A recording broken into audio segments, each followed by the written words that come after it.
Hi everyone, నేనైతే Sunday రోజు మధ్యాహ్నం అయితే చేపల పులుసు చేశాను. ఈరోజు పక్క తెలంగాణ స్టైల్లో అయితే చేశాను. చాలా టేస్టీగా ఉంది. చాలా సింపుల్గా చేశాను. తక్కువ మసాలాతో మంచి గ్రేవీ వచ్చేటట్టు చేశాను. చాలా టేస్టీగా ఉంది. దీనికోసం వచ్చేసి నేనైతే ఒక 3 ఉల్లిగడ్డలను అయితే తీసుకున్నాను. ఇక్కడ వాటిని అయితే ఇలా గ్యాస్ పైన పెట్టేసి అయితే ఒక 5 నుంచి 10 నిమిషాలు లోపల వరకు గాలేంత వరకు అయితే సిమ్లో మంట పెట్టేసి వాటిని అయితే 2 వైపులా తింపుతూ అయితే కాల్చుకోవాలి. మనకు పొయ్యి అవైలబుల్లో ఉంటే అయితే పొయ్యిలో అయితే పెట్టేసుకోవచ్చు. నిప్పుల పైన పెడితే మంచిగా కాలుతుంది. లోపల వరకు కాలుతాయి, ఇంకా గ్యాస్ కంటే కూడా. ఇలా మంచిగా కాల్చుకున్న వాటిని అయితే తీసి పక్కకు అయితే పెట్టేసుకున్నాను.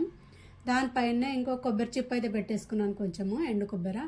అది కూడా కాల్చుకొని అది చల్లగా అయ్యేలోగా ఒక బాండ్ అయితే పెట్టేసుకొని అందులో అయితే 2 స్పూన్ల ధనియాలు, కొంచెం జీలకర్ర, కొంచెం మెంతులు వేసి అయితే వాటిని అయితే ఫ్రై చేసుకున్నాను.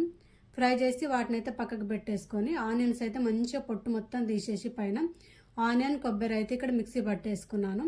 దాంతోపాటు అప్పుడే పట్టేసుకున్న అల్లం వెల్లుల్లి పేస్టు, చింతపండు పేస్టు, అలాగే ధనియాలు, జీలకర్ర, మెంతుల పేస్టు, అందులో 2-3 వెల్లుల్లి వేసి అయితే మిక్సీ పట్టేసుకున్నాను.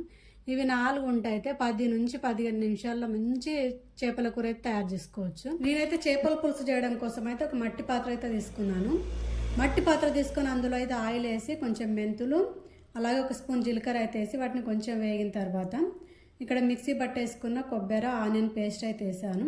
అవి మగ్గుతున్నప్పుడే ఇక్కడ 2 స్పూన్లు అల్లం వెల్లుల్లి పేస్ట్ కూడా వేసాను.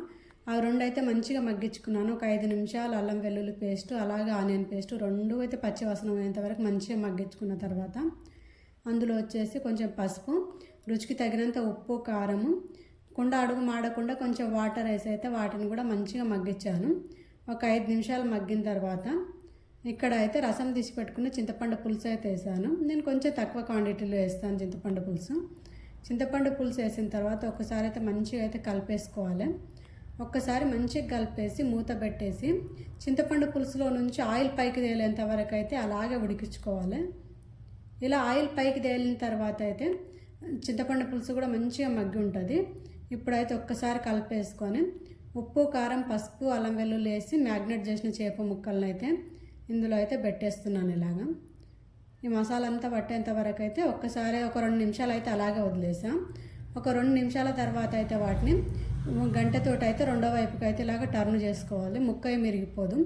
వేసిన వెనకాలను ఒక్కసారి అయితే ఇలా కలిపేసుకొని ఒక 2 నిమిషాలు ఉంచుకొని మన గ్రేవీకి కావాల్సినంత వాటర్ అయితే వేసేసుకొని ఇప్పుడు స్పూన్ పెట్టకుండా కుండనే పట్టేసుకొని ఒక్కసారి అయితే మంచిగా కలిపేసుకోవాలి.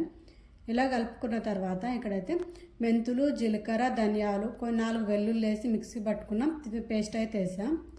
అది వేసి ఒక్కసారి మంచిగా కలిపేసి ఒక 10 to 15 మినిట్స్ పెట్టేస్తే చేపల పులుసు అయితే మంచిగా రెడీ అయిపోతుంది. చాలా టేస్టీగా ఉంటుంది. గ్రేవీ కూడా చాలా బాగా వస్తుంది. నేనైతే ఎన్నిసార్లు చేసినా ఇలాగా చేస్తాను. చాలా టేస్టీగా ఉంటుంది. ఇక్కడ వచ్చేసి దానికైతే వేడివేడి అన్నం అయితే వండేస్తాను. ఈరోజు జొన్నపిండి ఉంటే జొన్న రొట్టె చేసేదాన్ని, జొన్నపిండి లేదని చెప్పేసి అన్నం వండుకున్నాను. ఇదనమాట మధ్యాహ్నం లంచ్. వీడియో నచ్చితే like and subscribe. Thank you.